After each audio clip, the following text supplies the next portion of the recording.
Well, it's a pleasure to be in London. I don't get to speak in London very often, primarily because of parking. But I didn't realise you could park free after 6:30. It's just if you get here before 6:30, it costs you like 20 quid, you know, the congestion charge and the parking. But it's great to be here. And it was a pleasure to get the call from Nick to ask if I'd come up on the anniversary of 7/7. But if you think I'm going to speak about 7/7, then you're very much mistaken, because there's far too many experts in the room. So I'm going to really discuss the bigger agenda and also show you why the researchers of the deeper geopolitical agenda are very, very important. So we're going to try and cover a lot of ground, and it's maybe going to jump around a little bit, but bear with me because it will all come together. And I'm going to bring it to right up to date with things that are going on literally as we speak. So, as Nick said, my regular presentations now are the two shows that I put out on a Monday night live from Plymouth, from the UK Column Studios. So, Humanity versus Insanity, obviously the title speaks for itself. I don't think there's anyone in the room that would disagree that we live in some pretty insane times. And, it's becoming very, very clear, as you see as we go through, that we are effectively governed by politicians that are ostensibly mentally ill. They are socio-psychopaths. They display all the classic traits of sociopathy. And for them to take some of the decisions they do, to make some of the statements they do, they have to be mentally ill, because they are not acting in the best interests of humanity by any stretch of the imagination. So that gives me an opportunity to cover the sort of broader issues. But as I'm sure many of you are aware, for the last 2.5 years, I've absolutely focused on trying to raise awareness of the hydraulic fracturing agenda. Obviously, 20 years in the oil industry gave me the insights that I needed. And I'm going to touch on that a little bit later, because it's inextricably interlinked with everything that is going on a broader basis. And how synchronistic, if you like, that right now, of course, Greece is very much in the news, and we're going to address that a little in brief a little bit later. But of course, it was exactly 10 years ago that another Greek got our attention. And this was George Sedasis, the driver of the bus. Yeah. And, did a bit of a disappearing act, didn't he? Yeah. He ended up in, I think, West Acton, some 7 miles away, and allegedly was there some 30 minutes after just calmly walking away from his bus. Now, there's a number of people who have made observation that, he was probably in shock, but he doesn't seem to be in too much shock there. And I've never been able to get to the bottom of this. I mean, why this guy's doing a line of coke up here on the bus, And has anybody ever managed to establish the identity of these people? No, they've never really come forward here.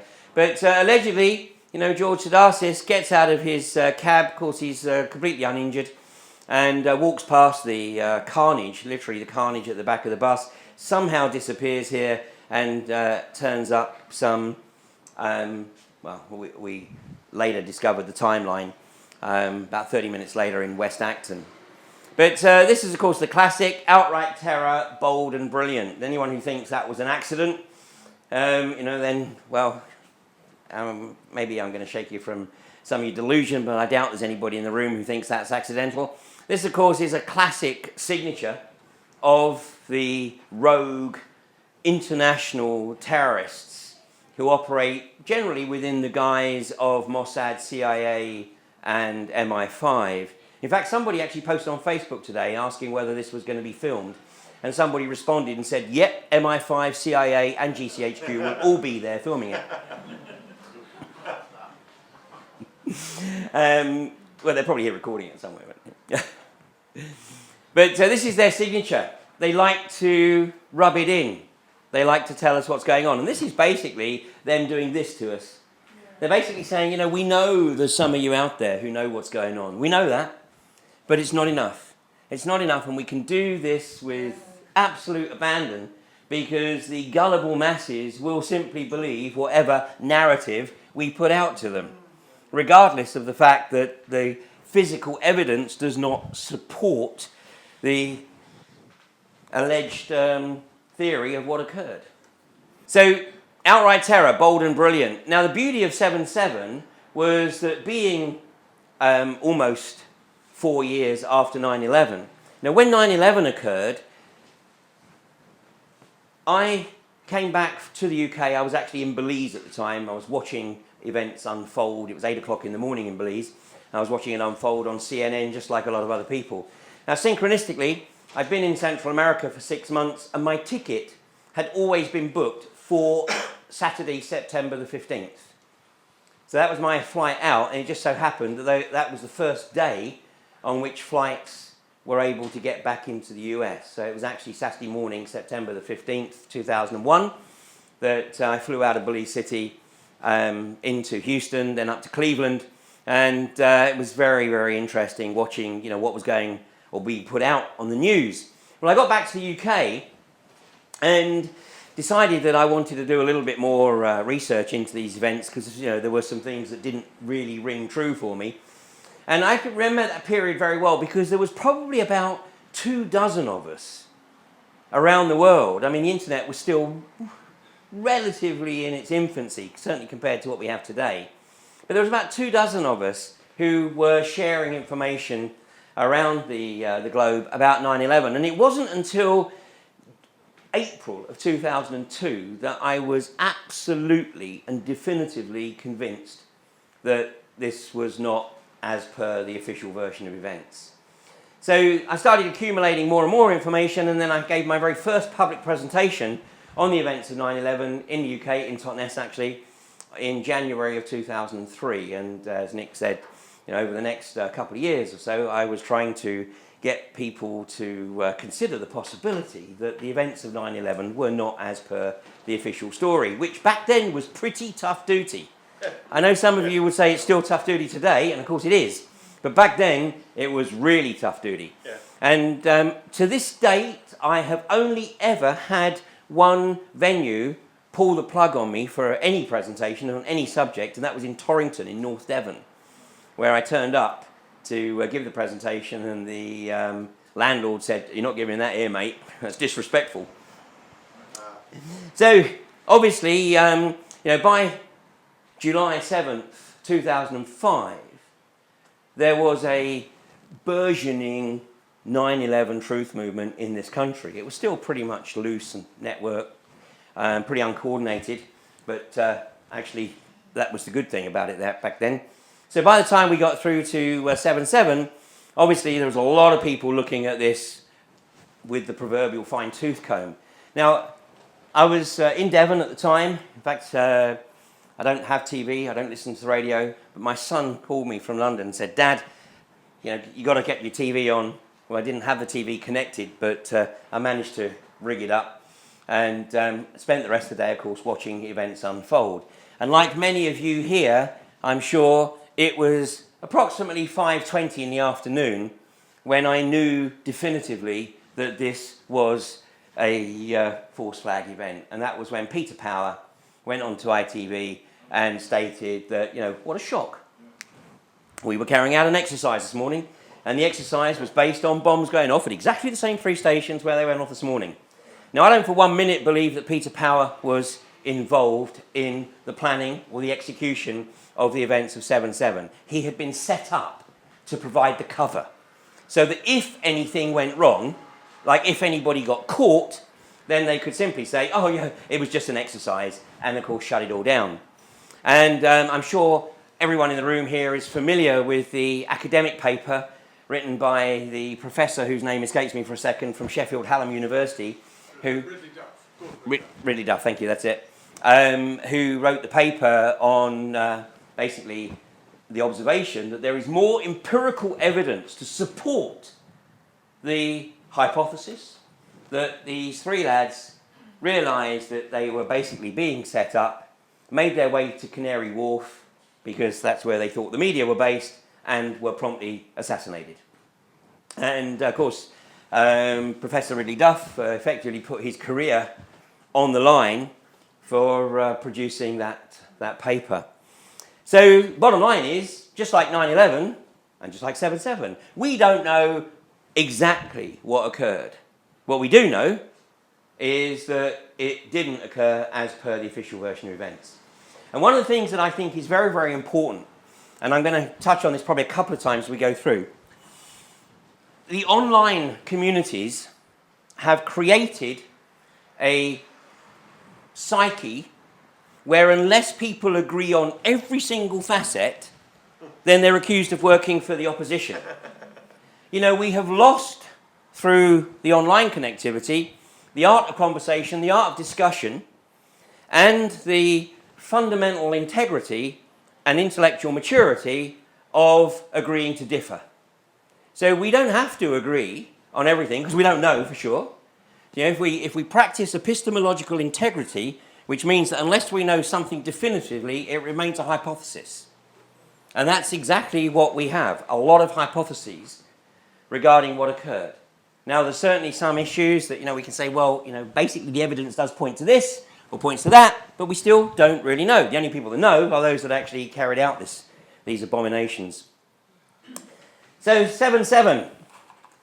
I think this was the moment, of course, when it really started to go relatively viral. What was 9/11 truth and very much fringe really started to have a dynamic. And over the next year or so, I got probably one of the most significant lessons in activism, because I'm not an activist per se, although there are those who would argue, like the Met Police, that I am. But I don't consider myself to be an activist per se. But where I think we've got to now is a situation where activism needs to take a different model than that which has been the tradition. And my lesson was the invitation when we had a Blackpool meeting in 2005 to take the chair of the 9/11 Truth Movement. Now, I know now I was set up for that. Absolutely set up. And I was set up because at the time I was the only person in the UK literally out on the road giving talks on a regular basis on 9/11. When I reluctantly took the chair, and I said I would only do it for a year, when I reluctantly took the chair, the next year was basically spent dealing with internal minutiae of the 9/11 Truth Movement. And I realised that I was basically set up to effectively take me out of the touring that I was doing around the country. So, great lesson. Great lesson. So once my year was up, I stayed my commitment. Once my year was up, I said, that's it. You guys are going to have to do whatever it is you want to do now with your 9/11 Truth Movement in the UK, because I'm going back to operate as an independent.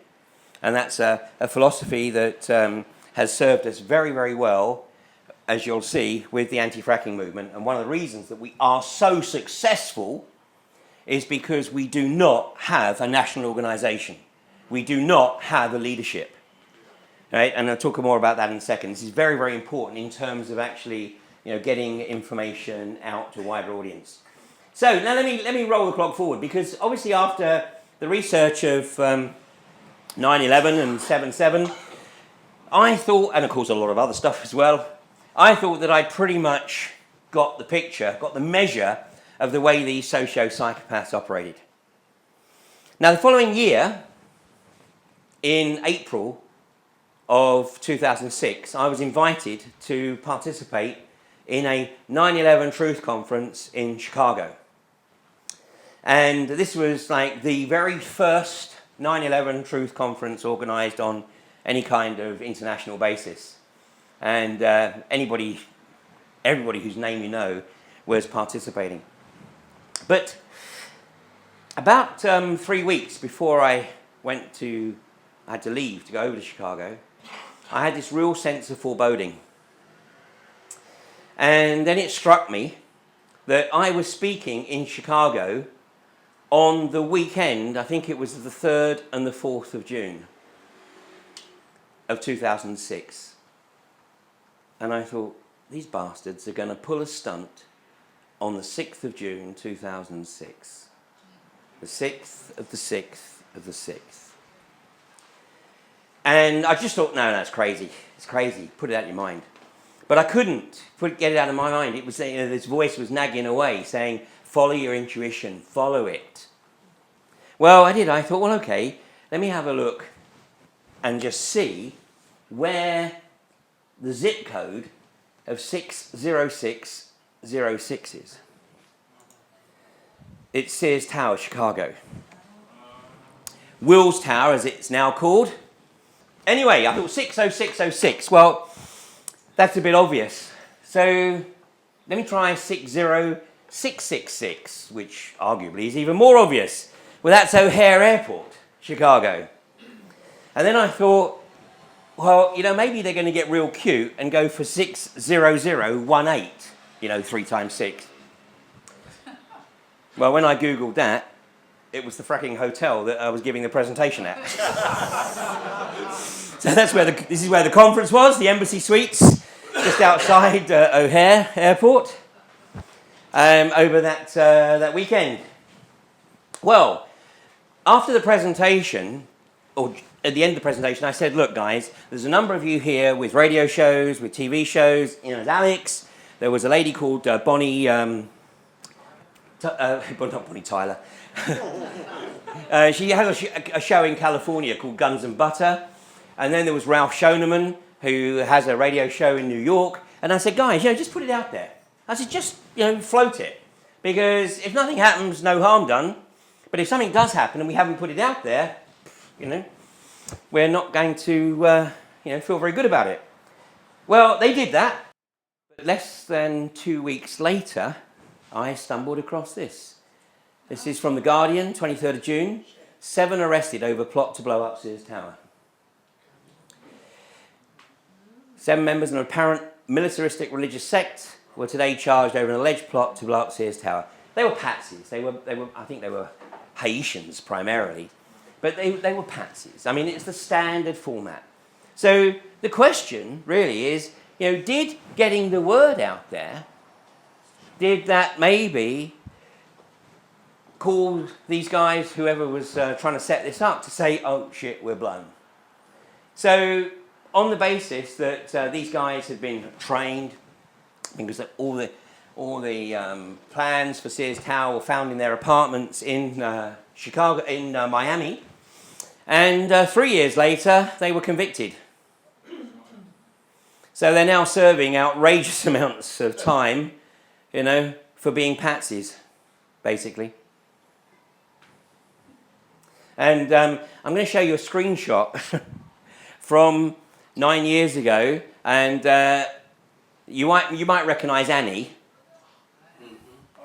But that was when I had hair. And this is Ralph Schoeneman, the guy who has the radio show in New York.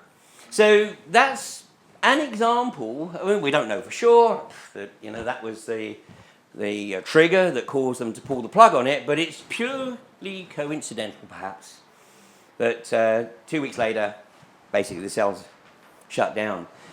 Now, the following year, in August, I gave a presentation at Glastonbury, at the Glastonbury Symposium, called Fool Me Once.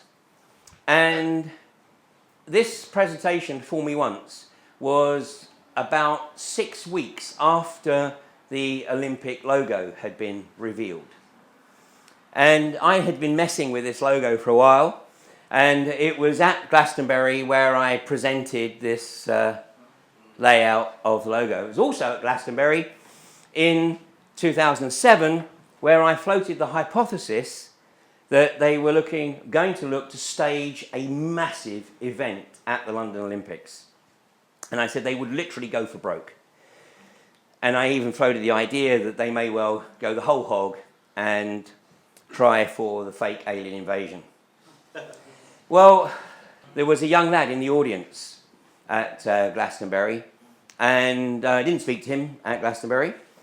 And this presentation triggered something within him, and he started to do a lot of research. This is a lad by the name of Rick Clay. And I think that Rick really did an amazing job in terms of getting the word out on a wider basis. And the way it happened is that in March of 2008, Henrik Palmgren had contacted me and said, would I do an interview on Red Ice Creations? And I said, yep, I'll do the Codex Alimentarius presentation. He said, well, I'd actually like you to talk about the stuff that you presented in Glastonbury last year. And I knew that the second hour on Red Ice was by subscription only. So what I said to him was, I said, look, I would actually prefer to keep the Olympic stuff to the private hour, because I'm actually trying to reach out to Middle England with my Codex Alimentarius stuff, and this might just sort of undermine it a little bit. So he agreed to that. But in the course of a Red Ice interview, Henrik's brother, Frederick, is sitting on the computer, literally doing searches on almost anything that you talk about. And of course, they came up with some of the stuff that Rick had posted. So the following week, they asked Rick if he would go on the show. And actually, Rick did 2 weeks solid. He did 2 hours first week, 2 hours second week. Sadly, shortly after that, Rick went into psychosis, and he asked Henrik and Frederick to take down the interviews. And we don't know exactly what transpired. But sadly, in August of 2008, he passed. It's alleged that he committed suicide. I must confess, I tell you, I don't think there is anything untoward about this. He was clearly a very disturbed lad. He was at home. He was with his family. I think that, we know he had been using psychoactives. And I did a show on Edge Media on September the 11th, 2008, where I was talking specifically about using information gleaned under the influence of psychoactives and sharing it before you have a chance to literally embody it, to integrate that information.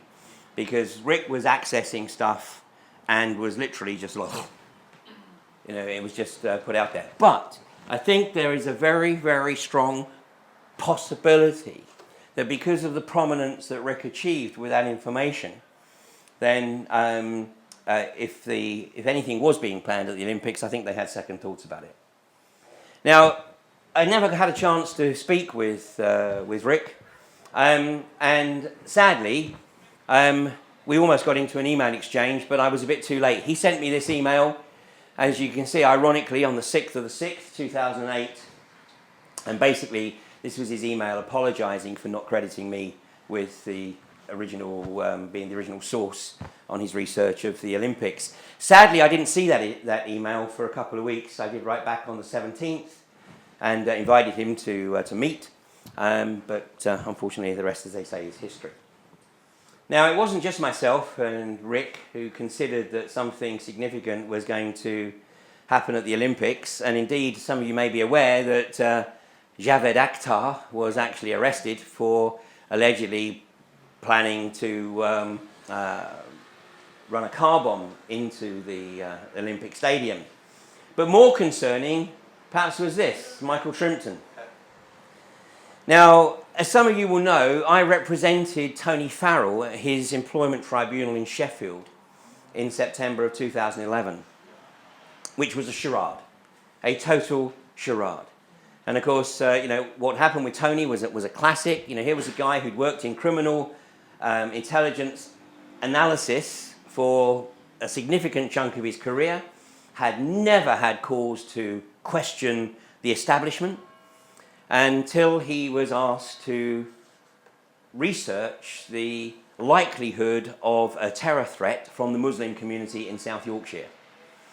And as Tony went about his research, he discovered, of course, that the events of 7/7 were not as per the official version of events, and he came to the realization that it wasn't the Muslim community in South Yorkshire that anybody needed to be worried about, it was more the establishment down in London.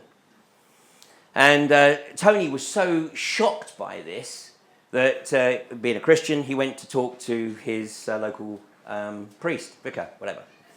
And in the course of the discussion, the priest said to him, Tony, 7/7, yeah. Have you looked at 9/11? And Tony went, no. And the priest said, well, maybe you should. And, of course, once Tony started to apply his skills into looking at the events of 9/11, he very quickly came to the realization that neither the events of 9/11 or 7/7 were as per the official version of events. And the tribunal, where we spent 2 days effectively cross-examining the witnesses, and what was staggering was every one of the witnesses in the tribunal readily acknowledged that they hadn't read the document. So my whole case rested on how can you actually initiate a dismissal without going through any kind of disciplinary process, and how can you actually initiate a disciplinary process without knowing what's in the document. But despite the fact that I thought that was a pretty solid argument from an employment law perspective, and the judge, when he was reading out his verdict, his decision, as far as I'm concerned, he might as well have been sitting in a complete other courtroom. I mean, it was a classic case of the decision had been written before the hearing had taken place. So, obviously, Tony lost that tribunal, and I said to Tony, you know what, I think you should appeal, but next time you need a real lawyer. You need, a real lawyer who can challenge the establishment. And he got in contact with Michael Shrimpton, and Michael Shrimpton agreed to represent Tony Farrell at his employment appeal tribunal. Now, obviously, out of interest, I went along to sit in on the tribunal, and it was exactly the same. Exactly the same. And Shrimpton, delivered a absolutely masterful presentation to the judge. And the judge was sitting there smirking. And at the end of it, he actually said, it is a pleasure to see the master at work. That was basically what he said. And then he said, we'll take a 20-minute break, and he said, and then I'll deliver my verdict. Well, we took a 20-minute break, and then he took 50 minutes to read his verdict. So how the hell did he write a 50-minute, It's the same deal. Anyway, it was in the cafe of the Employment Appeal Tribunal offices here in London that Michael Shrimpton actually shared this observation with me. So this is now early 2012. And Michael Shrimpton actually walked me through all the detail about how he believed that the Israelis were in the process of smuggling a nuclear device into London to set off in the Olympic Stadium. And, I guess that Michael was doing what he thought was the right thing. He was trying to get the establishment to recognise that what he was suggesting had some validity. But unfortunately, of course, he ended up being charged with hoaxing, basically. And I'm not sure what the ultimate outcome was. I know he had to go through psychological testing. But of course, as we're starting to... He did go to prison, did he, in the end? Okay. So, this again is the same pattern that we see. Anybody who has the audacity to challenge the establishment, and particularly if they're high profile or put their head above the parapet, then they will be dealt with, neutered in some way, shape or form. I mean, how many people know the name Claire Swinney? No? Okay. Well, Claire Swinney is a New Zealander. She lives on the North Island in a place called Horangi. And in 2006, she was trying to arrange a meeting in New Zealand of people who were starting to, this is around 2006, people were starting to realise that 9/11 wasn't what it was cracked up to be, and Claire Swinney was sectioned by the New Zealand government. Wow. And forcibly medicated. So if you search at some point for Claire Swinney and 9/11, you'll find the sorry saga of her experiences. Now, the London Olympics, of course, this is the closing ceremony, and coincidentally, I knew that the Phoenix was going to feature in the closing ceremony because I know the guy that designed and built it. And he gave me the heads up. But of course, I was absolutely sworn to secrecy because it would have been traced back to him. But he didn't know how it was going to be used in the ceremony because it was all done on the basis of a need-to-know principle, so that everything only came together literally in the final rehearsals.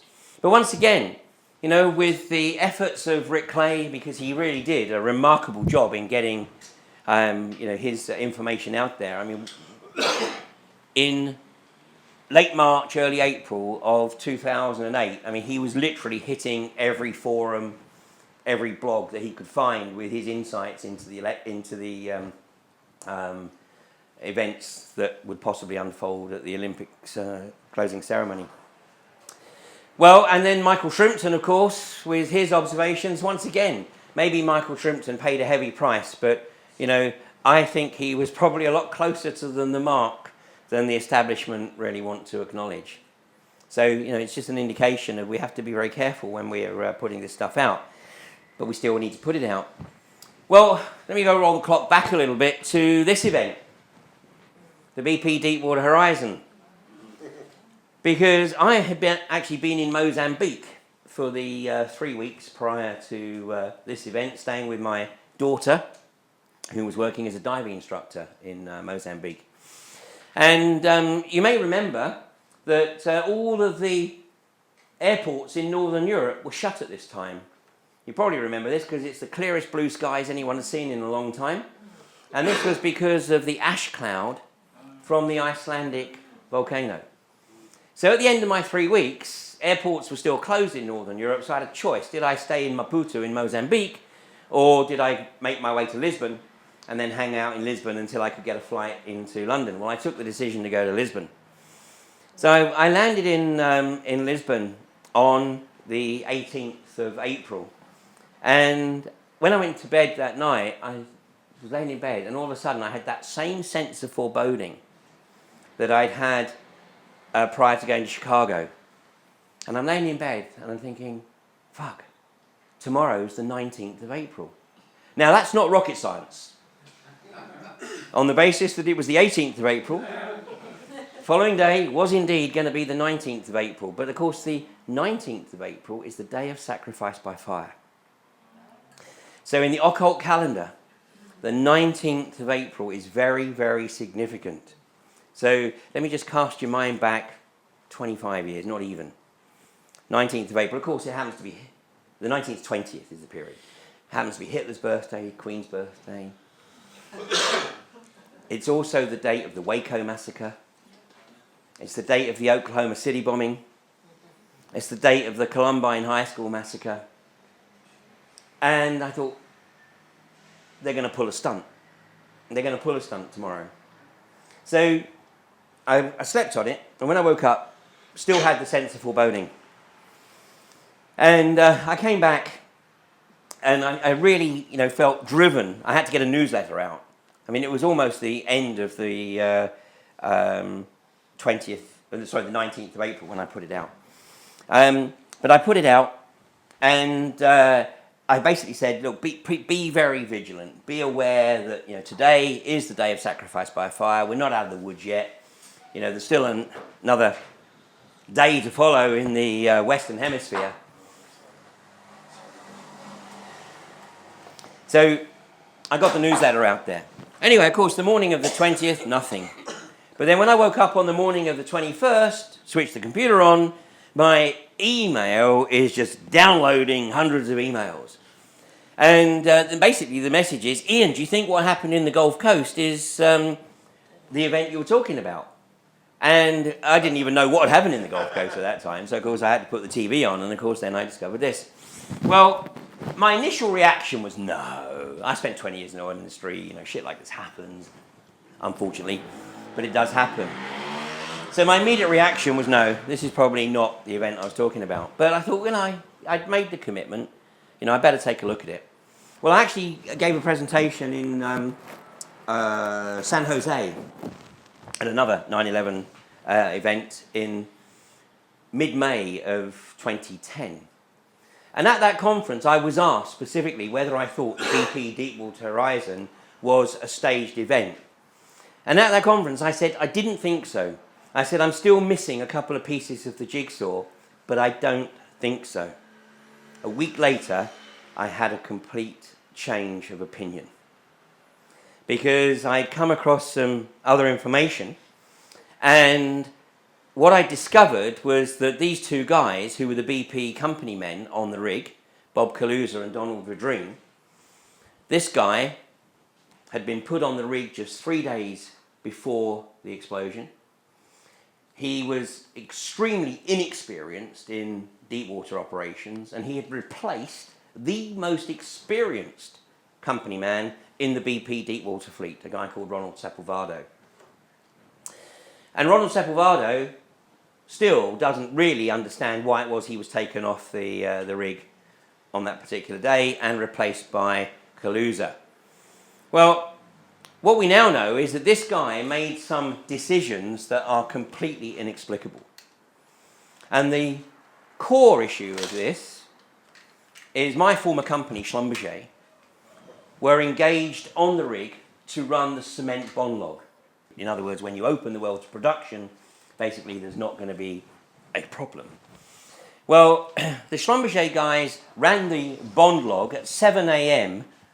in the morning of April 20th. Now, the first thing you do when you run a cement bond log is you hook up a spectral analyzer, basically, to establish whether or not there's any vibration in the well casing. And if there is any vibration, you've got a problem. Because the reality is, if there's any vibration, it ain't going to get any better. In fact, quite the opposite, it's going to get worse. The Schlumberger guys established that there was vibration, and they turned to Kaluza and they said, there's a problem, the well's kicking, you need to shut the well down now. Now, no Schlumberger engineer makes that kind of statement lightly, because if he's wrong, he will never ever work again, because the cost of that is so enormous. He has to be right. And most don't even get the opportunity to make that call in their career. So it's something that they're trained for, in the event that it's absolutely necessary to do that. Well, the Schlumberger guy knew that this was a major problem, and Kaluza's response was, not on my watch. Now, what we know now is that Kaluza had also taken the decision to run the cement casing when he didn't have enough equipment to be able to do so. Because he didn't have the spacers that he needed, the packers that he needed to keep the well casing in the centre of the well. Because people think a well shaft is vertical. It's not. It's a gentle helix. And when you run the casing down there, the casing is looking for a vertical shaft, but there isn't one. So when you're looking to cement the casing in place, you have to have the packers in place to keep it in the centre. The Schlumberger guys were spooked, because they knew, basically, that there was only one prognosis here, and that was disaster. Didn't matter what they said to Kaluza, he wasn't having any of it. Now, part of this may have been that there was a whole bunch of senior BP personnel on the rig who were there to give a safety award to the rig because it had gone 100 days or something without any kind of incident. Calm as a bitch. Anyway, the Schlumberger guys were so spooked, they called their boss in New Orleans, and their boss, having worked the rigs, knew exactly what the issue was, and he tried to call BP. If he did manage to call them, he didn't get a lot of joy. He arranged for a helicopter to fly out to the rig, and it's a matter of public record that the two Schlumberger engineers left the rig at 11 o'clock on the morning of April the 20th, just 4 hours after they had told Kaluza that the well needed to be shut in. 10 hours and 20 minutes later, boom. The loss of 11 lives. I mounted a campaign to expose these guys. A US-based journalist, Deborah Dupre, picked up on the case and worked with me from the US. We were both targeted, and if you search for Ian Crane BP, you'll find that there's an allegation that there's a $10 million lawsuit against me. And they're very clever, because what they wanted to do was completely isolate me from the people in the US, particularly on the Gulf Coast, who were starting to question what had occurred. So they claimed that I had gone over to the US, which I didn't, but they claimed that I'd gone over to the US and was deliberately trying to disrupt the local activist community in trying to identify what had happened on the rig. They're very good. They're very, very clever. Now, the reason I leave that up there, of course, under current legislation, I could ask for that to be pulled down. But the reason I leave it up there, and a lot of other stuff, is because if I hear anybody quote that, it tells me immediately whether someone's a researcher or a repeater. And it's very useful for me to know the difference between the two. Now, this was quite possibly the greatest ecological disaster ever to befall the US.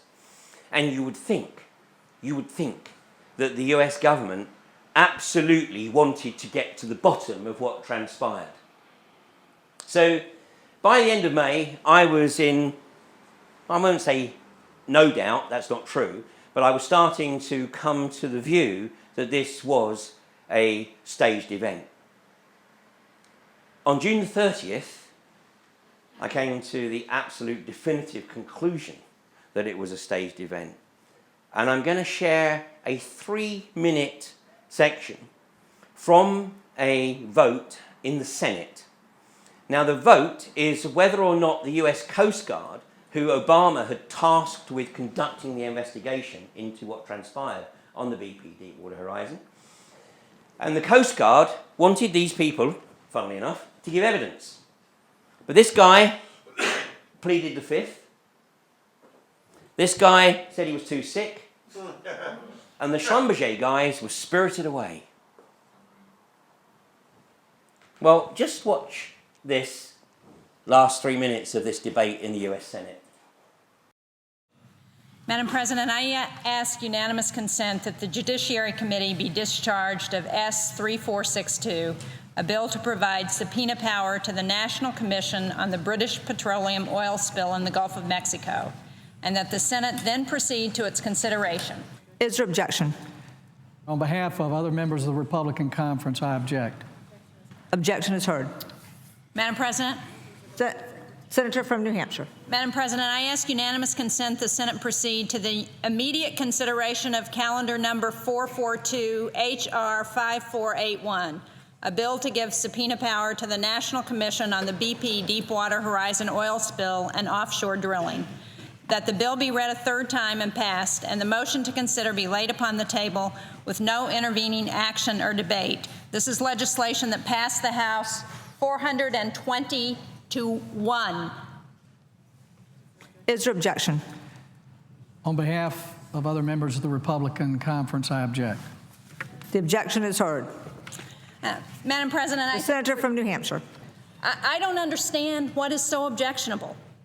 In the House, 169 Republicans voted in favor of giving the Presidential Commission subpoena power.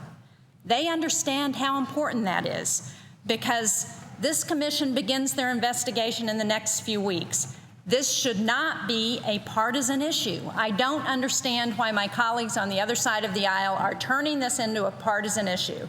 I find it unbelievable that after everything the people of the Gulf region have endured and that this entire country has witnessed for over 2 months now, that anyone is still standing with the oil company that caused this disaster instead of the victims who are suffering from it.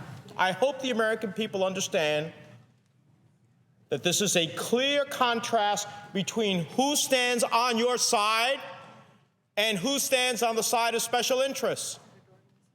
How is it possible that members of this chamber find it difficult when the House of Representatives, in a near unanimous vote, could say that the subpoena power is necessary for the commission to be able to get to the bottom of what happened,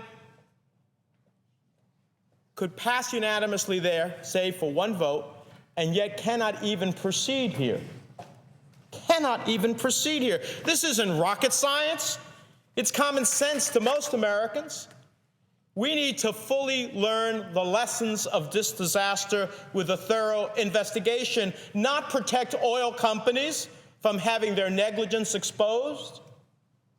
We need to get answers from BP and Transocean and Halliburton and everyone else, including the federal agencies, not give apologies to them, as I have seen Republicans suggest that we should apologize to BP for making sure that the residents of the Gulf region are held whole.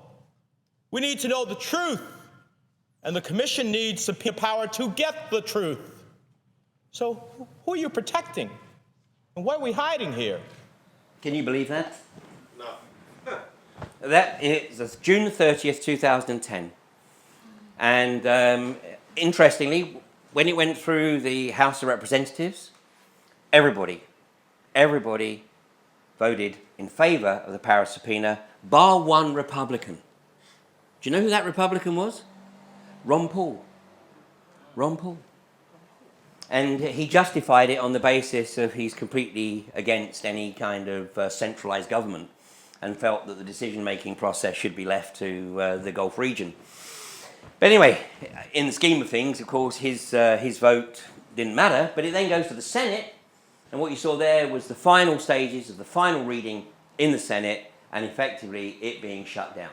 So the Gulf Coast Commission never had any teeth. So I and Deborah Dupre and a number of others have been working as much as possible to try to keep the focus on these guys. Because, of course, the way the corporations work is let's get the corporate logo around them to protect them. The corporate logo doesn't want you targeting individuals, because if you target the individual and the individual is found to be negligent, then, of course, the company is negligent. And we maintained that campaign for as long as we possibly could, but in March of this year, all charges were dropped against these two guys. They had been indicted on 11 counts of manslaughter and 11 counts of seaman's manslaughter, because obviously it was a floating rig, so it's effectively a ship as well. But what happened, of course, was that BP and the establishment simply kept kicking the can down the road until you get to almost 5 years and everyone's forgotten about it. Because once the charges were dropped, there was no interest whatsoever. And once the charges were dropped against them, this was the other thing that BP was doing. BP was saying, basically, we're not going to accept any liability or settlement until such time as all charges are dropped against these guys, because they knew that if the charges were levelled against these guys and those charges were found to be proven, then, of course, BP could not escape full responsibility for its liability. It's a very, very crazy world. Socio-psychopathic global corporatists. Okay, we're going to take a break in about 10-15 minutes or so. So let's bring some things more up to date. I'm sure you're going to be familiar with this presentation. I'm just going to take a very short extract from it. This was David Cameron at the UN on September the 25th of last year. The root cause of this terrorist threat is a poisonous ideology of Islamist extremism. This is nothing to do with Islam, which is a peaceful religion which inspires countless acts of generosity every day. Islamist extremism, on the other hand, believes in using the most brutal forms of terrorism to force people to accept a warped worldview and to live in a quasi-medieval state. To defeat ISIL and organizations like it, we must defeat this ideology in all its forms. As evidence emerges about the backgrounds of those convicted of terrorist offenses, it is clear that many of them were initially influenced by preachers who claim not to encourage violence, but whose worldview can be used as a justification for it. We know this worldview, the peddling of lies, that 9/11 was somehow a Jewish plot, or that the 7/7 London attacks were staged. The idea that Muslims are persecuted all over the world as a deliberate act of Western policy.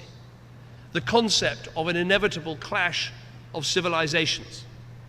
We must be clear, to defeat the ideology of extremism, we need to deal with all forms of extremism, not just violent extremism. For governments, there are some obvious ways we can do this. We must ban preachers of hate from coming to our countries. We must prescribe organizations that incite terrorism against people at home and abroad. We must work together to take down illegal online material like the recent videos of ISIL murdering hostages. And we must stop the so-called non-violent extremists from inciting hatred and intolerance in our schools, our universities, and yes, even our prisons. Of course, some will argue that this is not compatible with free speech and intellectual inquiry. But I ask you, would we sit back and allow right-wing extremists, Nazis or Ku Klux Klansmen to recruit on our university campuses? No. So we shouldn't stand by and just allow any form of non-violent extremism. So you are all, of course, classified as non-violent extremists. I mean, just to reinforce what he said there, the peddling of lies that 9/11 was a Jewish plot, or that the 7/7 London attacks were staged. The idea that Muslims are persecuted all over the world is a deliberate act of Western policy. No shit. The concept of an inevitable clash of civilizations. We must be clear, to defeat the ideology of extremism, we need to deal with all forms of extremism, not just violent extremism. They know very, very well that more and more people are starting to wake up to their lies and their deceit. Now, we tend to think that, of course, this is unique to the UK, and what's going on here is just a UK issue.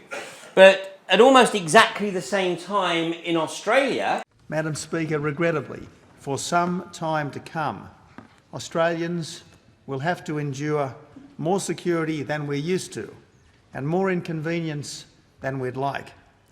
Regrettably, for some time to come, the delicate balance between freedom and security may have to shift. There may be more restrictions on some so that there can be more protection for others. After all, Madam Speaker, the most basic freedom of all is the freedom to walk the streets unharmed and to sleep safe in our beds at night. So, Madam Speaker, creating new offences that are harder to beat on a technicality may be a small price to pay for saving lives and for maintaining the social fabric of an open, free and multicultural nation. So, by the way, Harper made pretty much the same speech in Canada. John Keyes made pretty much the same speech in New Zealand. So, this is all part of the global agenda to try and shut down any dissent whatsoever. This is how it was reported: reduction in freedom necessary to save lives from terrorism threat. And the reality is that in Australia, of course, people are going, what? What terrorism? There's a multicultural society probably today, other than the US. Well, I was invited to go out to Australia last year to give a series of talks at the Freedom Summits. In fact, Ken's going to be going out there this year, I think, aren't you? To participate in the Freedom Summits events. And, I wanted to address this issue. So I did a little bit of research in the risk that Australians face in terror threats. And this is what I came up with.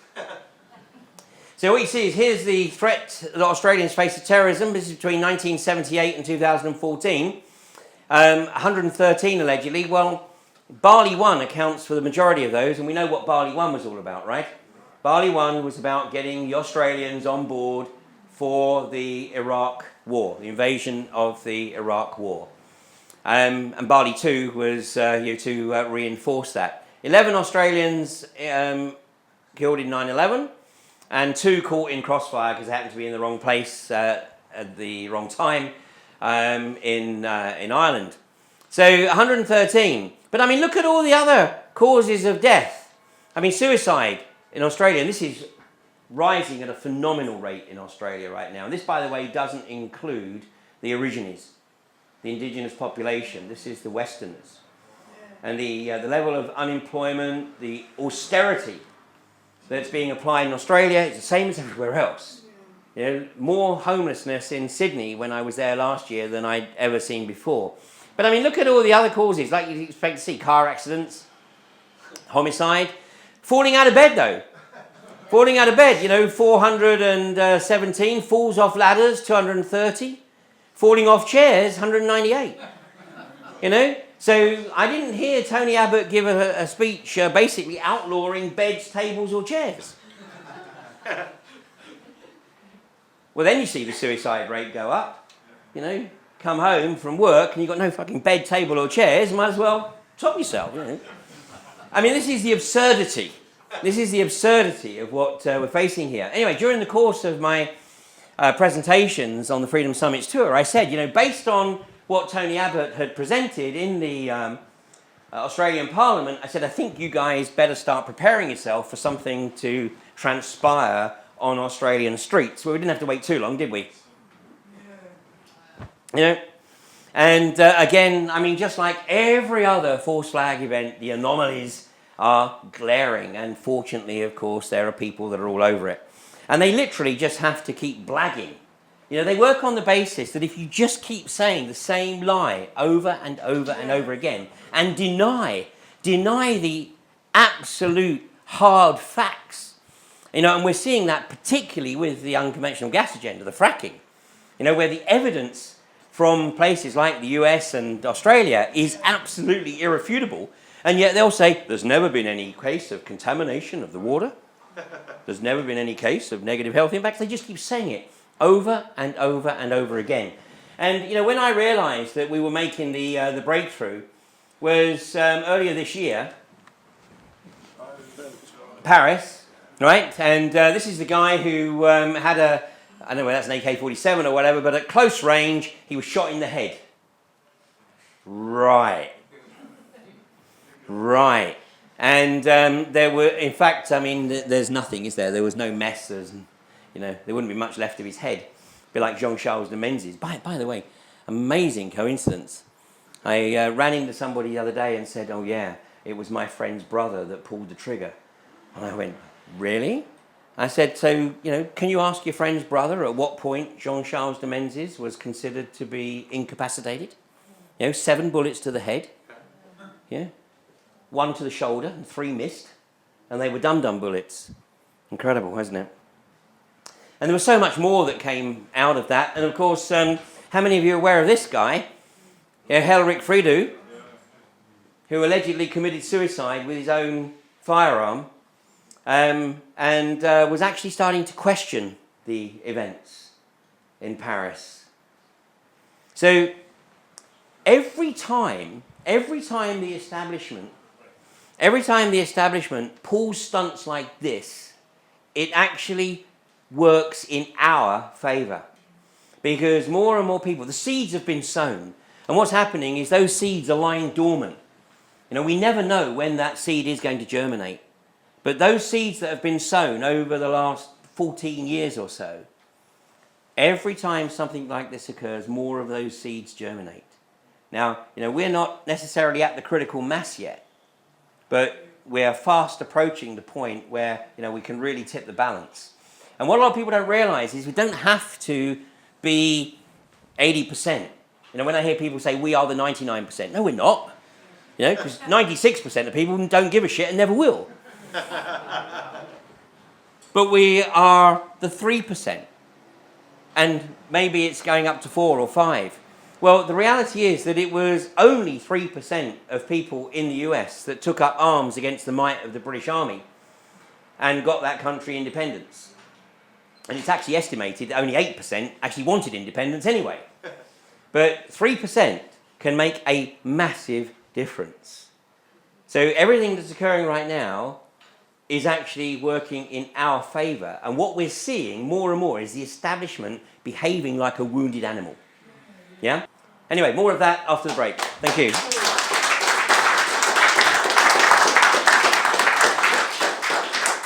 I got to tell you that, you know, 2 years ago, if anybody, or even 2 years ago, if anybody had said to me, you know, Ian, first of all, you know, you're not going to be living in a normal house. Your primary residence is going to be a caravan. And wherever you go around the country, the police forces are going to know you by the first name. I would have gone, get out of here. Sadly, that's the reality. Because one of the things, of course, that you know, one has to realise very quickly is that if you're going to challenge the corporations, you have to have nothing. Because the corporations work on the principle that most people are constrained by the bondage of their assets. In other words, you will not challenge the corporations because you will not, and they know it, put everything that you have worked hard for at risk against the corporations. So the only way to challenge them is to have nothing. So right now, I only have £34,511.25 hanging over my head in court costs. But good luck with that, guys, because... It'll be worse with TTIP, won't it? Yeah? So... you know, all my computers are owned by UK Column. My caravan is owned by somebody else, you know. So what have they got? It's the only way you can do it. And they know it. But what's happening is that more and more people are starting to actually step up to the plate and challenge these sociopaths. And they know it. But now, as I said earlier, they are a wounded animal. They are a wounded animal, and we have to understand that they're going to behave like a wounded animal. And the normal rules don't necessarily apply. Now, that doesn't mean to say that we have to lower our standards. It just means that we have to work harder at sowing those seeds. And as I was saying earlier, sowing those seeds is so important because you never, ever know when those seeds are going to germinate. And before the election, I was doing a series of talks around the country called Apathy Kills. And I was trying to get people to understand that by not voting, that's exactly what the establishment wants you not to do. Because the establishment knows that if you are capable of independent critical thought, you are most unlikely to vote for an establishment party. So they would rather you didn't vote at all. So just to put it in perspective for you, 10.4 million people didn't vote in the last election, and the Tories got in with 10.1 million votes. So if everybody who didn't vote had voted for the same party, one that doesn't exist yet, then they would have formed a government. But there's another way to do that. Consider the possibility, if 350 independents got elected to Parliament, the independents, provided they can actually establish some cohesion, but the independents would be the largest party and then would have the opportunity to form a government. Who knows what's going to happen? We are now moving into uncharted territory. And actually what's happening in Greece right now is, again, a gift for us. Because 10 years ago, if you raised the subject of fractional reserve banking, people's eyes would just roll back into the top of their head. Fractional reserve banking? Now, the vast majority of people who are, either part of or on the fringes of the alternative community, this rapidly growing amorphous morass that has no leadership, no structure. But most of those people actually could have a sensible discussion on the bank fraud. They might not know it in nth degree detail, but if you ever want a bit of fun, when you're next in the bank, whichever bank that is, and you're at the counter and saying to them, can you punch in your number? Oh yeah, and by the way, can you just give me a quick rundown on fractional reserve banking? I'll get the manager. Well, that's always fun as well, because the manager has no clue either. No. Because, of course, if these people did actually have any knowledge of fractional reserve banking, they wouldn't work in the banks because they'd realise they were perpetrating a fraud. People have to come to their own realisation. It's only when it becomes their truth that it becomes the truth for them. Yeah. So it has to be nurtured, not forced. Well, the establishment are doing stuff right now that we would consider to be completely insane. And I'm just going to share one observation with you. It's not directly linked to fracking, but it's not unconnected. This is a document that the British government published exactly 1 year ago, implementing geological disposal. This is a document that spells out the British government's game plan to turn the UK into a toxic nuclear waste dump. Now, that's out there for everyone to see, and of course, this version of democracy works on the basis that once you've put your X in the box, it doesn't really matter anyway, because they've got postal votes in the back room they can bring out if their candidate isn't looking as though it's going to get into the lead. But what they're doing with this is literally putting it out there on the basis that no one's going to take any interest. And this form of democracy works on the principle of non-participation. Non-participation. Now MPs, local councillors are starting to be subjected to scrutiny. And what you saw happen in Preston last week in Lancashire County Council was actually the result of massive scrutiny. That was the decision taken by Lancashire County Council to reject Quadrilla's application to drill and frack 2 wells on the Fylde, where the British government thought it was all done and dusted. But the councillors, instead of just waving it through like they probably would have done any other application, They knew that there was such enormous focus on them and such phenomenal level of awareness about this industry within the community, they better start taking an interest. This is one they don't want anybody to take a look at. So, anybody tell me what happened on March 25th this year at 8 o'clock in the evening in Parliament?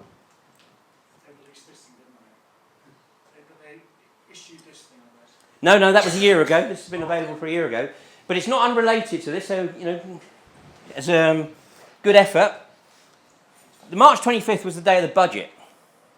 So, of course, all eyes were on the budget. So the media the following day was full of, you know, how much people are going to save on tax or whatever.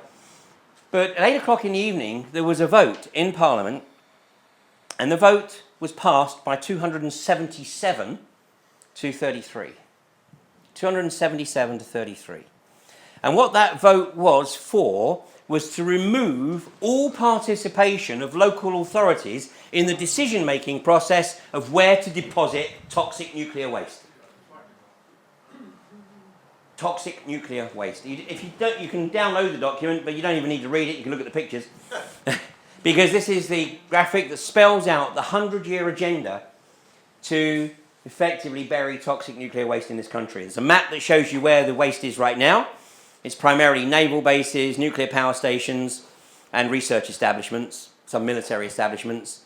The high-level waste is primarily at Sellafield, but these are all classed as temporary bases, temporary storage facilities. Now, if you want to see what the British government is looking to try to do, it's looking to emulate Finland, which has developed a deep underground nuclear waste storage facility about 220 miles to the northwest of Helsinki. And you watch the film that's been produced on this. It's called Into Eternity. It's subtitled. It's on YouTube. And these guys are openly talking about this facility being necessary for the next 100,000 years. You know, they know what it entails. But anyway, if anybody's in any doubt about the fact that your elected representatives are not looking after your best interests, that for me is prima facie evidence.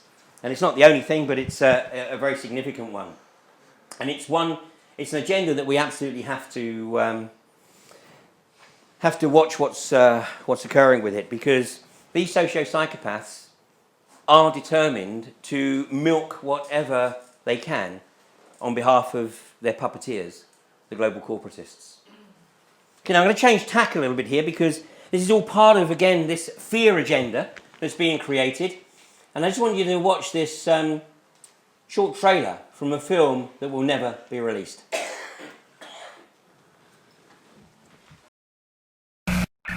Sit rep as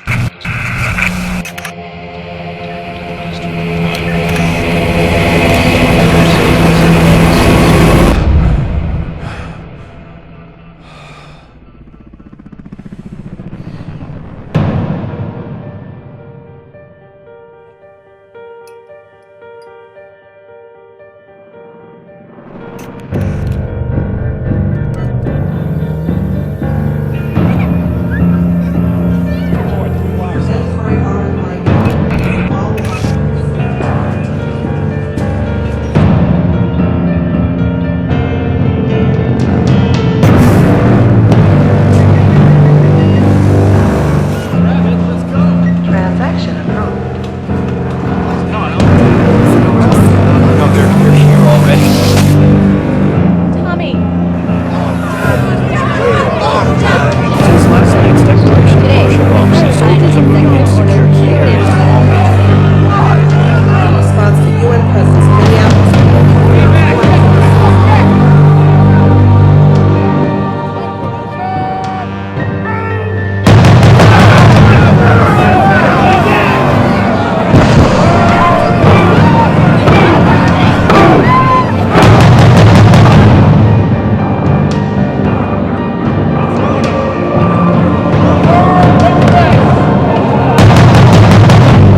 Last night I dreamt about how things were. Not just yet of every enemy of the state! And then I woke up here.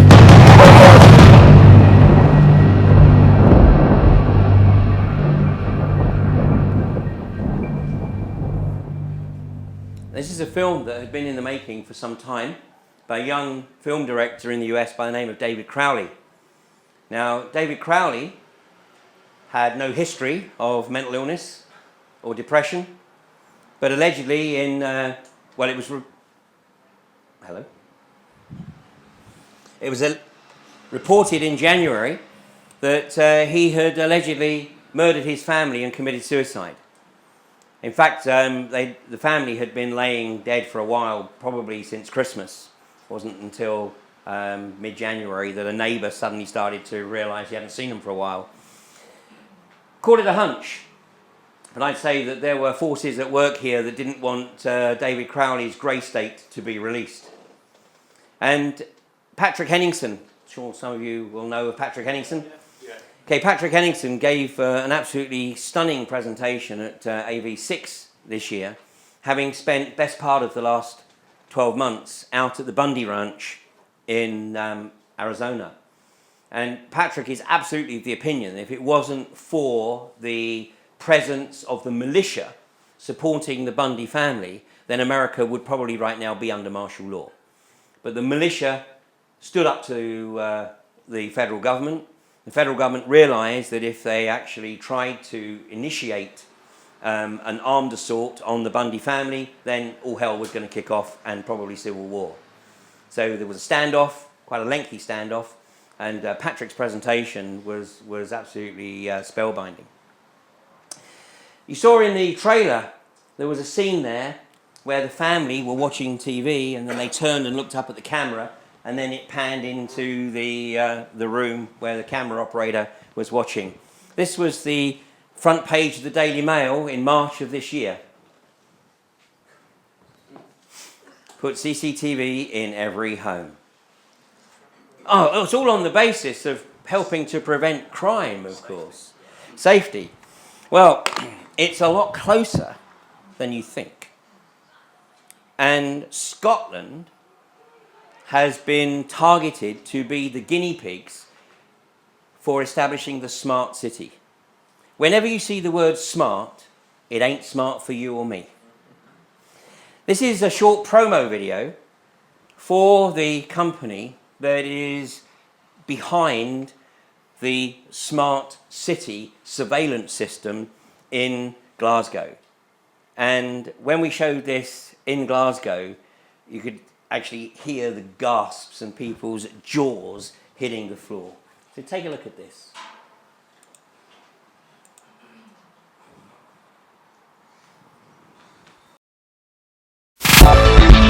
Glasgow is Scotland's biggest city. It's got a population of 600,000 people. It has the most tourism. It's also the host of the Commonwealth Games and is now recognised internationally and across Europe as a go-to destination. Community Safety Glasgow was established to tackle crime and antisocial behaviour, and we always focus very strongly on the use of technology and how technology could improve public protection. With the right partner, and we believe NICE is the right partner for us, we could develop systems and functionality that would transform how we operate within the city. The Operations Centre allows us to bring functions together that were in separate silos, and that's currently happening. We have around 442 cameras throughout the city. We also have up to 30 redeployable or mobile cameras and a variety of mobile vehicles, all streaming live into the Operations Centre.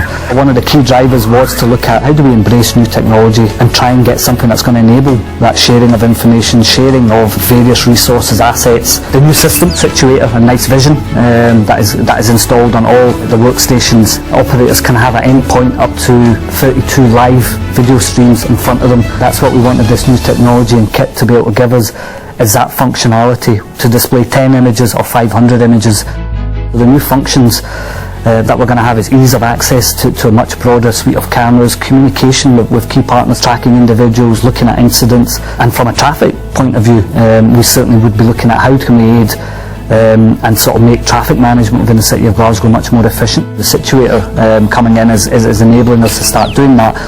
Operators are able to pull up images a lot quicker from various sources, very seamless. You know, that's a key thing for us. It has to be seamless, and that has started. That process has started. You can never replace an operator. I think the human element will always remain, but what we can do is make the operator a lot more efficient. The new mapping systems, the new management systems that we're talking about in terms of our business processes, these are the bits that really excite us, because these are the bits that are going to take us to the next level. The NICE product's picked for a number of reasons. One, it scored the highest, but the organisation behind it as well was something that was certainly considered. We need an organisation that is stable and was going to be here for the long run. In this relationship that we have with NICE, we have found a receptive partner that we regard as equals. Technology will be the future for smart cities, to deliver better services, more effective services. When we are finished and we have reached the destination, we would become a benchmark and role model for other cities across the world.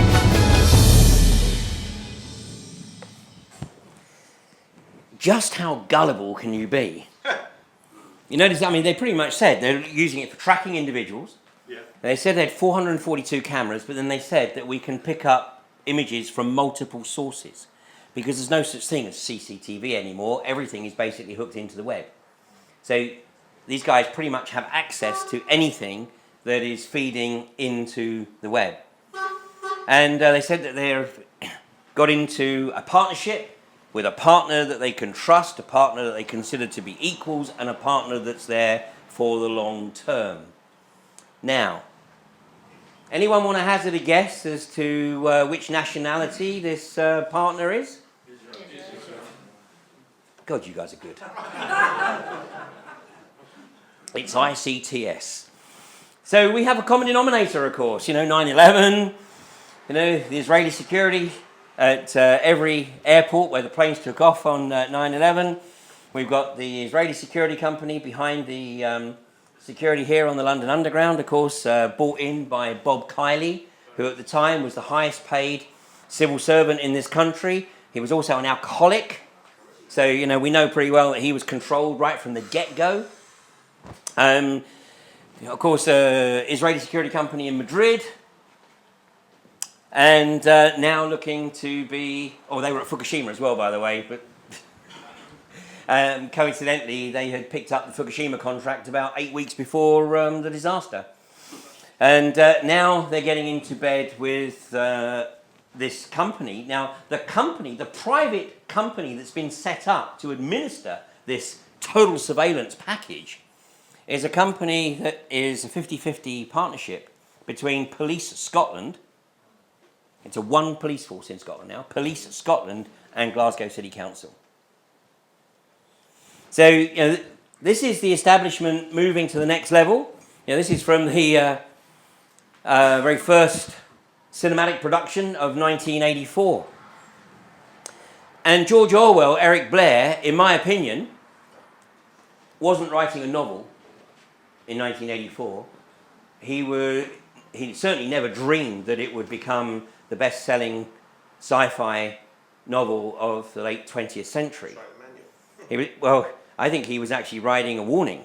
I think he wrote two warnings. He wrote Animal Farm, which was the warning about a totalitarian left-wing state. And 1984 was the warning about a totalitarian right-wing state. And his influences, obviously, for Animal Farm were clearly the works of Marx and Engels. But his influence for 1984, in my opinion, was most likely this document from 1932, written by these two guys, Marion King Hubbard and Howard Scott, and it was a document called Technocracy, Inc. Technocracy, Inc. And basically, it's becoming increasingly more difficult to get this document online now. You have to really, really dig for it. When you consider it was written in 1932, in 1932, they had the total control vision, but they didn't have the technology. What they have now is the technology. And what they're in the process of doing is implementing it at a phenomenal rate of knots. So I would encourage you to try and dig that out. This is the guy who has become the champion for technocracy, Zbigniew Brzezinski. This is the book. Again, it's also becoming increasingly difficult to get hold of, Between Two Ages, America's Role in the Technotronic Era. It's basically an updated version of technocracy. He wrote this in 1969, published in 1970. And I'm just going to share with you a couple of Brzezinski's quotes from the book. No matter how deeply disturbing the thought of using the environment to manipulate behaviour for national advantage to some, the technology permitting such use will very probably develop within the next few decades. Using the environment to manipulate behaviour, like fluoride in the water. And now the proposition to put lithium in the water. Lithium, of course, is a core ingredient of SSRIs, selective serotonin reuptake inhibitors, otherwise known as antidepressants. It's certainly being proposed in Ireland. It's the mass medication of the masses. He goes on to say, more directly linked to the impact of technology, it involves the gradual appearance of a more controlled and directed society. Bear in mind, he's writing this in 1969, but he's paraphrasing what had been written previously in 1932. Such a society would be dominated by an elite whose claim to political power would rest on allegedly superior scientific know-how, unhindered by the restraints of traditional liberal values. Just let that sink in. Unhindered by the restraints of traditional liberal values. In other words, there are no rules, whatever it takes. This elite would not hesitate to achieve its political ends by using the latest modern techniques for influencing public behaviour and keeping society under close surveillance and control. You know, there is a misnomer that is used within the alternative community, because I keep hearing people refer to these socio-psychopaths as the elite. They're not the elite. They are literally the scum. I mean, they're not even something worth scraping off your shoe. Scum always rise. Yeah.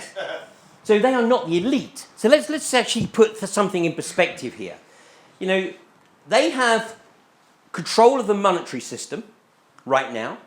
Why? Because we have allowed them to take control. They have all the toys that they need. They have access to the technology and all the toys that they need to suppress any uprising. But as I said earlier, you know, people say we are the 99%. No, we're not. Let's get away from that. We are not the 99%.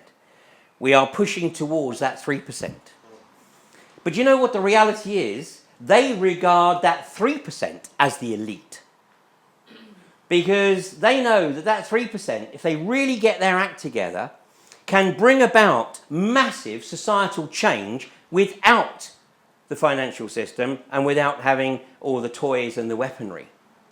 And they don't know how to deal with this. You know, Zbigniew Brzezinski a few years ago said the biggest obstacle to establishing the one world government is the rapid political and spiritual awakening of the masses. The political awakening, the understanding of the machination, the understanding of the financial system, the understanding of the fraud of admiralty law.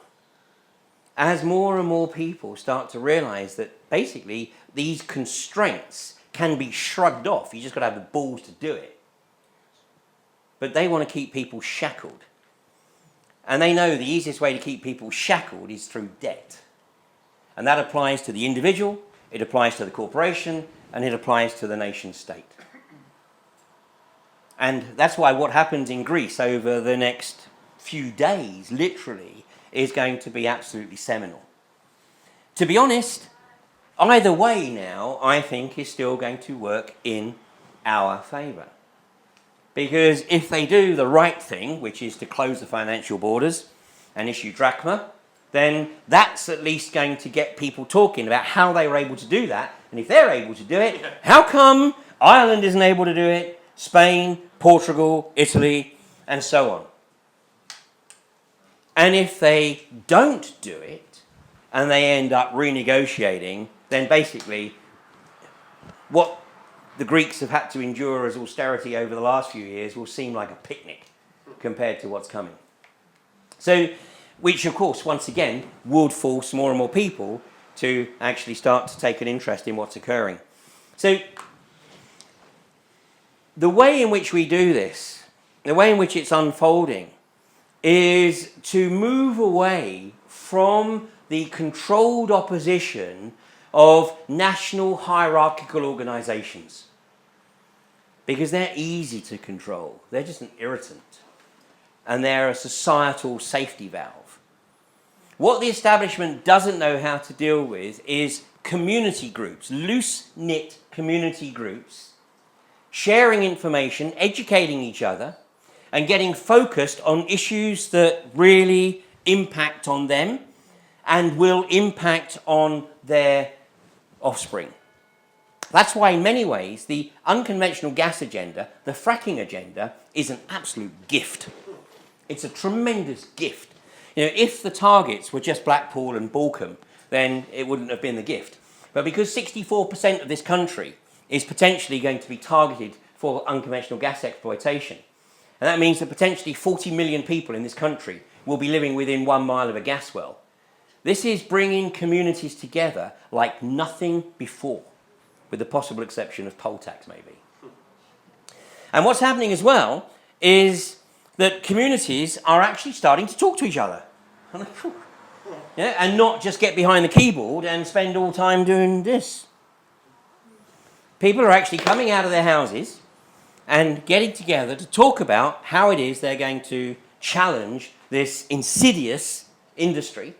But in talking about unconventional gas, guess what? They're starting to talk about other issues. And so people that really only came into the anti-fracking movement because they were concerned about the impact on the price of their house, and I hate to say it, but in most cases that was the prime mover. You know, when I was touring the country 2 years ago, talking about the effects, I'd be showing the effects of the contamination of water. The fact that farmers in Queensland were no longer able to farm, they couldn't grow crops, they couldn't keep livestock, loss of livelihood. The contamination of the soil, the contamination of the air, the open methane vents, causing massive respiratory problems in parts of Queensland. And people go, oh, that's terrible. Oh, that's really terrible. And then I would show the impact on their house price. They go, oh my God! I don't care what it is that motivates them. Whatever is the first trigger, and of course then they eventually see. And interestingly, though perhaps not surprisingly, 70% of the anti-fracking movement in the UK is female. Because women seem to be able to understand that if you destroy the water to the point where future generations are not going to be able to use that water, then they start to realise that actually this is a species limiting aspect to the whole operation. The worst people to talk to are the 45 to 75-year-old male with an engineering background. Because their attitude is, well, there's no problem we can't solve. Look at British engineering. Well, we look at elsewhere in the world and they haven't managed to solve it, so what makes us think that we're going to be able to solve it here? The evidence is there for all to see. So, in fact, what's happening in the UK with the unconventional gas industry, I think, is a tremendous catalyst. And my counsel, the truth movement has served a wonderful purpose. An absolutely wonderful purpose. But the truth movement now needs to step up to the next level. And it needs to become an activist movement that goes beyond just 9/11 or 7/7 or false flags. It's got to start getting involved in communities. Because, a word that we have got to see emerge into the British vocabulary is the solutionary. Not the revolutionary, the solutionary. People that can actually bring about solutions. And when I say people, I'm really talking collective. Because that's the beauty of this. It is the collective we. The moment any leader starts to emerge, be very, very suspicious. Because the Pied Piper will be put up to lead people down dark alleys, blind rabbit holes. No, ultimately, this is about empowerment. It's about empowerment of communities. And anything that disempowers communities, we should be very suspicious about. One of the worst tools for disempowerment is the petition. I hate petitions with a vengeance. You know, when I hear people say, well, I took a petition to number 10. And what happened to it? Well, I gave it to the guy who came to the door to collect it. And what happened to it when it went through the door? Well, I have no idea. I'll tell you what happened with it. It's in the bin. It's part of the charade. You know, after petitions, next comes the one-day protest. Now, the one-day protests, I will accept they're not a total waste of time, but let's understand that the people who benefit from the one-day protest are the transport companies, thanks to all the increased travel of people coming into London or wherever else. It's the food and drinks vendors in the city for all the extra business, and the police for the overtime and the riot training. And then everybody buggers off. So people get back on the train, they've had a nice day out, they've done a nice bit of networking, but in the scheme of things, it's completely meaningless. Petitions and protests are social safety valves. Nobody gives a damn. Unless, I mean, how many people were in London for the austerity march? 250,000? Okay, 100,000. Yeah? It was, all right, okay, so something in excess of 100,000 people. But, you know, if we had 100,000 people who came with tents and basically took the decision to camp in the London parks until such time as there was change, you know, and then more people came to join them, then we might certainly see some impact. You know, and that's what's happening with the fracking camps. You know, it starts out with a few people, and then the locals start to take a bit of an interest once they realise that the camp is there to work with the community, not cause problems, to work with the community. And then when the local community gets to the point where they've got the critical mass, the people from the camp can just go home or go to another place and camp. Because it's about empowering the community, getting the community to take responsibility for bringing about the changes that they know they need to see. You know, and austerity in the south doesn't really exist. But get up to Blackburn, get up to Accrington, get up to Burnley, and you see the squalor that people are being forced to live in because their benefits are being sanctioned. Because formerly Atos, now Maximus, are incentivised. Part of their revenue comes from how much they're able to keep back from giving people in terms of benefits that they're entitled to. The most outrageous case was a girl in Burnley, mother of 2 teenage children. She had her benefits sanctioned. So she had no benefits, had no money coming in for nearly 3 months. And then she gets a letter through the door summoning her to court for benefit fraud. So she goes down to the job centre, the benefits office, and says, what's this? How come I can be charged with benefit fraud, accused of benefit fraud, when I'm not getting any benefits? I've been sanctioned for 3 months. And their response was, yeah, but you're still alive. So you must have an income that you're not declaring. And if you're not declaring your income, then it's fraud. Well, she goes to court, along with a lot of other people who got similar letters, and the judge did the right thing, threw it all out, and ruled that, this was then Atos before Maximus took over, same thing basically, and the judge ruled that Atos should reimburse all of the benefits that had been withheld. And Atos basically said, good luck with that! This is what we're up against. But, you know, is this acceptable? Not to me. Not to me. I'm not seeing it every day. So when I'm in the southwest, I'm in a nice little field with my caravan. It's lovely. My caravan is perfect for me. It's all I need. As long as I've got Wi-Fi hookup, got power, got water, that's all I need. But, you know, get back into some of these areas where, you know, the unemployment, particularly amongst the youth, is 30-35%. Why is it this way? Because we are allowing it to be this way. So, you know, it doesn't matter what you get involved with, but get involved with something. Now, I have a much bigger audience today than I did 7 years ago. And the reason I have a bigger audience today is because I've been addressing something that's mainstream. fracking. It's bringing people from right across the social and the political spectrum together because it's a common issue. So when I'm talking about fracking, obviously I only talk about fracking and I don't go anywhere near most of the stuff that we've talked about tonight. But guess what? When I start to work with communities at their request, it doesn't take too long for people who have gone online, looked at some of my stuff and say, Ian, I see that you've been giving some talks on this, or you made a DVD on that, and I'm trying to understand it, and you sow the seeds. And I always work on the basis that, just sow the seed and then walk away and leave it to germinate.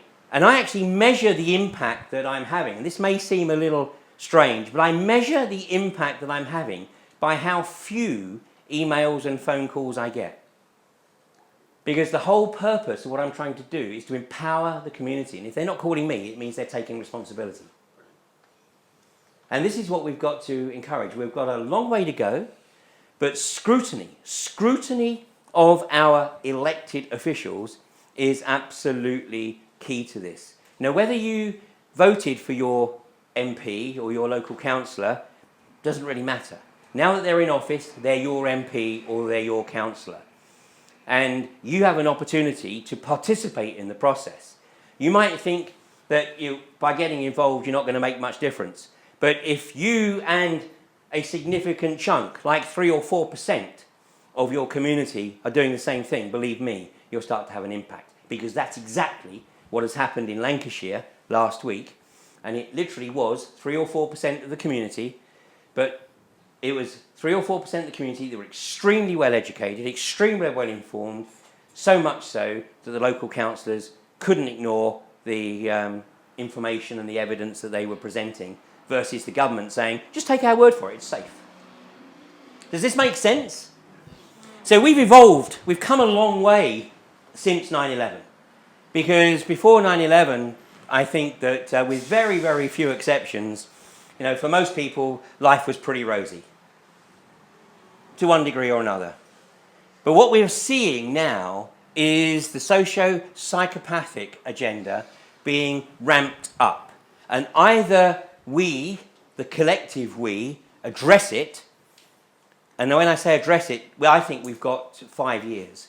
I think if we haven't brought about significant social change by 2020, we've got a real problem.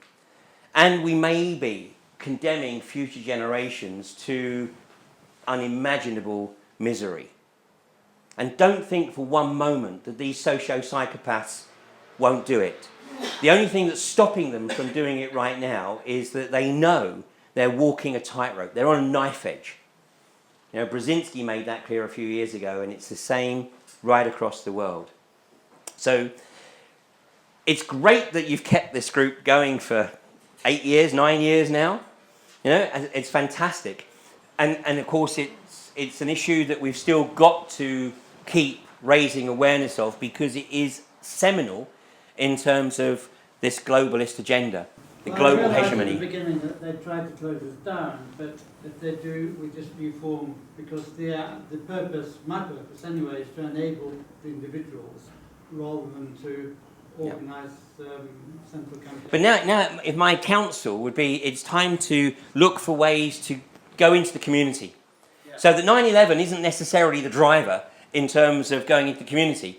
Yeah. It's something that is important to that community. I mean, one of the areas that's under attack from the unconventional gas industry is Misson Springs in South Yorkshire.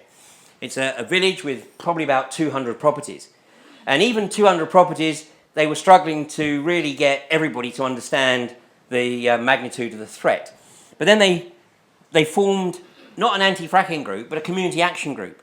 And the community action group now addresses the desire to build another housing development on the edge of the village, a superstore between Misson and Bawtry, and the unconventional gas industry.